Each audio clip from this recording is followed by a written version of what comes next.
Assalamualaikum warahmatullahi wabarakatuh. Semoga kita selalu diberi kesehatan dimanapun kita berada. Pada pertemuan kali ini, kami dari perwakilan dari kelompok 1 ingin mempresentasikan landasan ilmu kependidikan. Dengan judul makalah kami yaitu peran aliran filsafat pragmatisme William James dan John Dewey terhadap pendidikan di Indonesia.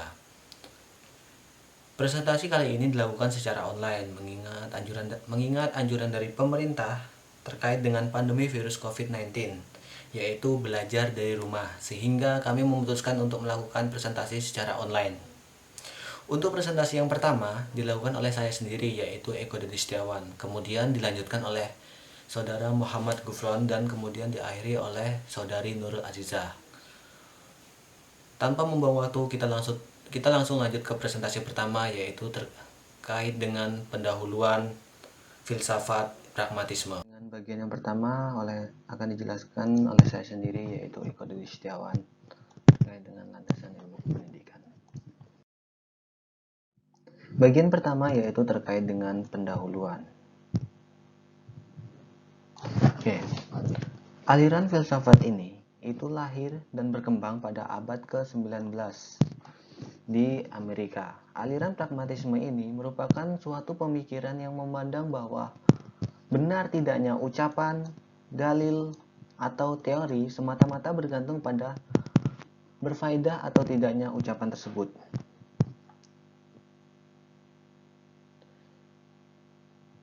Dalil tersebut ataupun teori tersebut bagi manusia dalam kehidupannya. Tokoh-tokoh yang terdapat pada aliran filsafat pragmatisme ini terdapat beberapa, namun sesuai dengan judul kami yaitu peran aliran filsafat pragmatisme William James dan John Dewey terhadap pendidikan Indonesia, kami yang mengambil dua contoh seorang filsafat pragmatisme. Yang pertama yaitu William James dan yang kedua yaitu John Dewey. Tokoh-tokoh ini akan dijelaskan oleh Saudara Muhammad Gufron nantinya. Selanjutnya, sehingga dalam filsafat pragmatisme, presentasi ini membahas mengenai peran aliran filsafat pragmatisme William James dan John Dewey dalam pendidikan di Indonesia.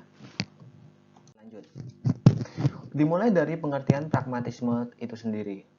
Pragmatisme itu sendiri muncul dari bahasa Yunani yang terdiri dari dua kata. Yang pertama yaitu adalah pragma, yang kedua adalah isme. Kita mulai dari pragma.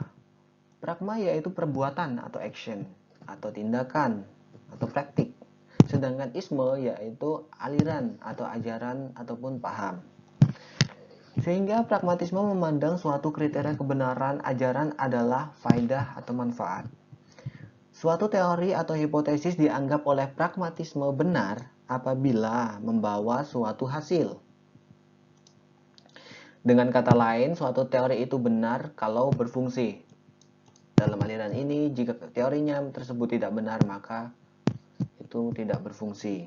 Ini menurut Ahmad pada tahun 2003. Selanjutnya yaitu, pragmatisme dalam perkembangannya mengalami perbedaan kesimpulan. Walaupun berangkat dari masalah yang sama, namun seringkali terjadi kesimpulan yang berbeda-beda. Kendati demikian, ada 3 patokan yang disetujui aliran pragmatisme. Yang pertama yaitu menolak segala intelektualisme, yang kedua adalah absolutisme, dan yang ketiga adalah meremehkan logika formal. Oke, kita mulai dari yang pertama yaitu menolak segala intelektualisme. Aliran pragmatisme menolak intelektualisme. Ini berarti juga menentang rasionalisme sebagai sebuah potensi dan metode. Dengan demikian tidak mempunyai aturan-aturan dan doktrin-doktrin yang menerima metode. Seorang ahli pragmatis Italia yang bernama Papini mengatakan, pragmatis adalah ketiadaan dalam teori pragmatis. Ini diibaratkan sebagai sebuah koridor yang terdapat di dalam sebuah hotel. Oke, itu merupakan penjelasan dari menolak segala intelektualisme. Yang kedua yaitu terkait dengan absolutisme. Pragmatisme tidak mengenal keberadaan yang bersifat mutlak. yang berlaku umum atau bersifat tetap, bahkan yang berdiri sendiri pun tidak ada. Alasan ini disebabkan adanya pengalaman yang berjalan terus dan segala yang dianggap benar dalam perkembangan pengalaman itu senantiasa akan berubah seiring berkembangnya dengan zaman.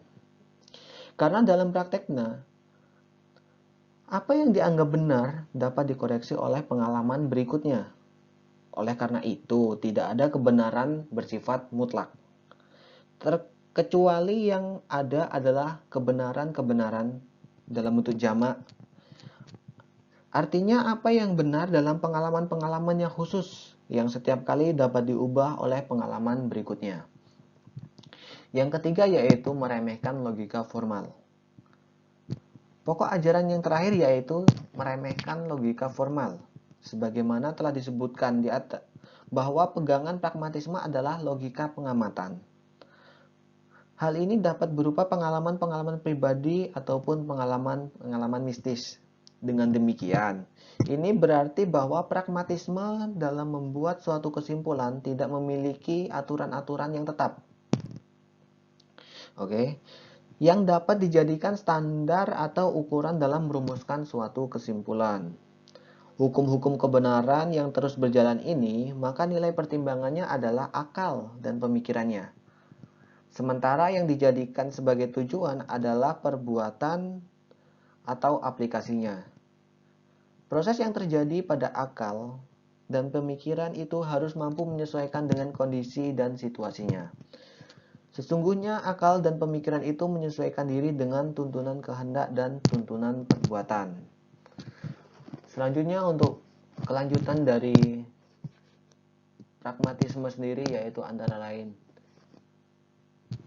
tokoh-tokohnya dan implikasinya dalam pendidikan di Indonesia. Presentasi selanjutnya akan dilanjutkan oleh Saudara Muhammad Gufron. Waktu dan tempat saya persilahkan. Terima kasih kepada Saudara Dodi. Di sini saya akan melanjutkan materi yaitu tokoh pragmatisme. Yang pertama adalah William James, di mana beliau lahir di New York tahun 1824. Karya-karya beliau yaitu The Principles of Psychology, The Will to Believe, The Varieties of Religious Experience, dan Pragmatis. Dalam bukunya The Meaning of Truth, James mengemukakan bahwa tiada kebenaran yang mutlak, yang berlaku umum, yang bersifat tetap, yang berdiri sendiri, dan terlepas dari segala akal yang mengenal. Sebab pengalaman kita berjalan terus dan segala yang kita anggap benar dalam pengembangan itu senantiasa berubah, karena di dalam prakteknya apa yang kita anggap benar dapat dikoreksi oleh pengalaman berikutnya. Jadi, apa yang kita anggap benar saat ini itu belum tentu benar di masa yang akan datang. Di dalam bukunya The Varieties of Religious Experience, James mengemukakan bahwa gejala keagamaan itu berasal dari kebutuhan-kebutuhan perorangan yang tidak disadari, yang mengungkapkan diri di dalam kesadaran dengan cara yang berlainan. Barangkali di dalam bawah sadar kita menjumpai suatu realitas yang lebih tinggi, tetapi hanya sebuah kemungkinan saja, sebab tiada sesuatu yang dapat meneguhkan hal itu secara mutlak. Kemudian, yaitu adalah John Dewey. Beliau lahir di Vermont, Amerika Serikat tahun 1859. Menurut John Dewey, filsafat bertujuan untuk memperbaiki kehidupan manusia serta lingkungannya, atau mengatur kehidupan manusia serta aktivitasnya dalam kehidupan sehari-hari. John Dewey menyatakan bahwa tugas filsafat adalah memberikan pengarahan bagi perbuatan nyata. Filsafat tidak boleh larut dalam pemikiran-pemikiran metafisis yang kurang praktis, tidak ada faedahnya. Jadi, menurut John Dewey, filsafat itu bertujuan untuk memperbaiki kehidupan kita sebagai manusia dan lingkungan. John Dewey lebih suka menyebut sistemnya dengan istilah instrumentalisme, meskipun sebenarnya beliau adalah seorang pragmatisme. Pengalaman adalah salah satu kunci dalam filsafat instrumentalisme. Instrumentalisme ialah suatu usaha untuk menyusun suatu teori-teori yang logis dan tepat dari konsep-konsep, pertimbangan-pertimbangan, penyimpulan-penyimpulan dalam bentuknya yang bermacam-macam itu, dengan cara utama menyelidiki bagaimana pikiran-pikiran itu berfungsi dalam penemuan-penemuan yang berdasarkan pengalaman yang mengenai konsekuensi-konsekuensi di masa depan. Menurut John Dewey, kita ini hidup dalam dunia yang belum selesai penciptaannya. Sikap Dewey dapat dipahami dengan sebaik-baiknya dengan meneliti 3 aspek yang kita namakan instrumentalisme. Yang pertama yaitu aspek temporalisme, di mana aspek ini adalah bahwa ada gerak dan kemajuan dalam setiap waktu. Jadi setiap waktu itu ada kemajuan dan pergerakan. Yang kedua yaitu futurisme, yaitu mendorong kita untuk melihat hari esok dan tidak pada hari kemarin. Tinggalkan hari kemarin dan tatap hari esok. Yang ketiga adalah milionarisme, berarti bahwa dunia dapat diubah lebih baik dengan tenaga kita.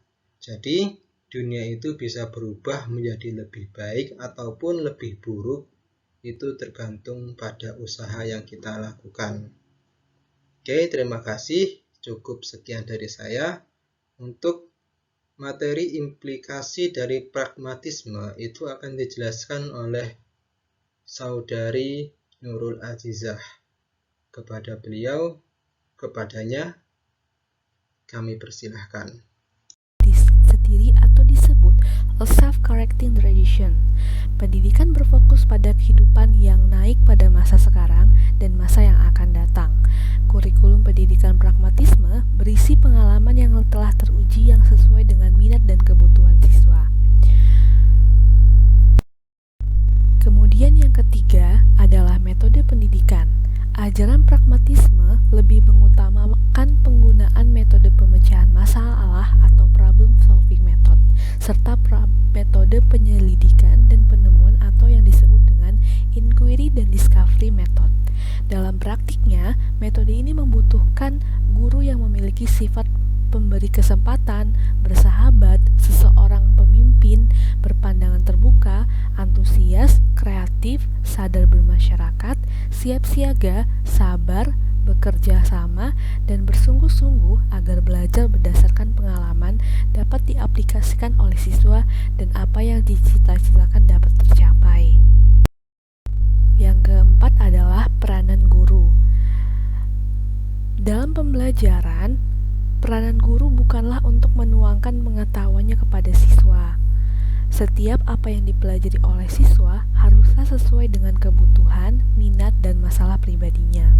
Pragmatisme menghendaki agar siswa dapat menghadapi suatu permasalahan, hendaknya dapat merekonstruksi lingkungan untuk memecahkan kebutuhan yang dirasakannya.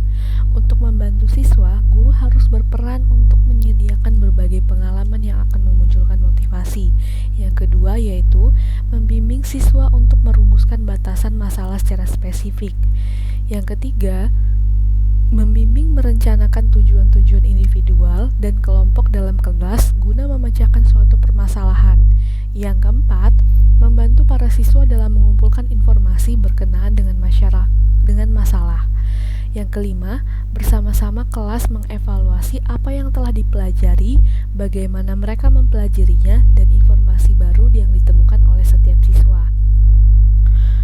Edward J. Power menyimpulkan pandangan bahwa pragmatisme siswa adalah sebagai organisme terumit yang mempunyai kemampuan luar biasa untuk tumbuh, sedangkan guru berperan untuk memimpin dan membimbing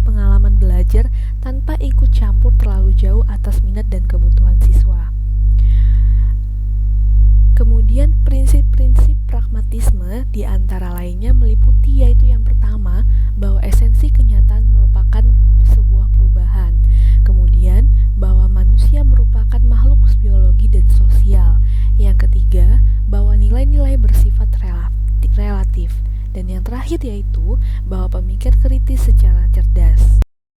Jadi, dalam presentasi kali ini dapat kami simpulkan bahwa pragmatisme berasal dari kata pragma atau bahasa Yunani yang berarti tindakan dan perbuatan. Pragmatisme merupakan suatu aliran yang mengajarkan bahwa apa yang benar, yang membuktikan dirinya sebagai benar dengan perantaraan akibat-akibatnya yang bermanfaat secara praktis.